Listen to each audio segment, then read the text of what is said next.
Hello friends, welcome to my kitchen Banu கைமணம். தொடர்ந்து ragi dosa 2 in 1 மாவு எப்படி அரைக்கிறது அப்படின்னு இன்றைக்கி ஃபுல்லாக ஷார்ட்ஸில் ஷேர் பண்ணிக்கிட்டே இருக்கேன். இது வரைக்கும் பார்க்காதவங்க பாருங்கள். இப்போ தான் என்னோடய சேனலை ஃபஸ்ட் டைம் பார்க்குறீங்கன்னா பானு கைமணம் குக்கிங் சேனலுக்கு லைக் போடுங்க, வீடியோவை ஷேர் பண்ணிக்கோங்க. மறக்காமல் சேனலுக்கு சப்ஸ்கிரைப் பண்ணி சப்போர்ட் பண்ணுங்கள்.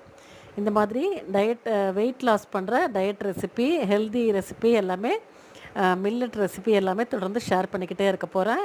மினி விலாக் அப்படின்னு போடுறேன். டெய்லி நான் பண்ணுற கிச்சனில் ரொட்டீனை விலாக் மாதிரி இந்த மாதிரி ஷார்ட்ஸில் ஷேர் பண்ணுறேன். பாருங்கள், இந்த மாதிரி நைஸாக நல்லா ஊறிடுச்சு ராகி அரிசி, நல்லா நைஸாக உப்பு போட்டு ஆட்டி எடுத்து வச்சுட்டேன். இது ஒரு 4 மணி நேரத்தில் நல்லா புளிச்சு வந்துடும், இல்லைனா ஒரு 6 மணி நேரத்தில் நல்லா பொங்கிடும். நல்லா பொங்கி வர ஃப்ரெஷ் மாவு, முதல் மாவு மார்னிங் இட்லி போட்டுருங்க. அடுத்த நாள்லேருந்து நீங்கள் தோசை கூட ஊற்றிக்கலாம். கண்டிப்பாக இது 2 in 1 உங்களுக்கு ரொம்ப ஹெல்ப்ஃபுல்லாக இருக்கும். மறக்காமல் ட்ரை பண்ணி பாருங்கள். தேங்க்ஸ் ஃபார் வாட்சிங்.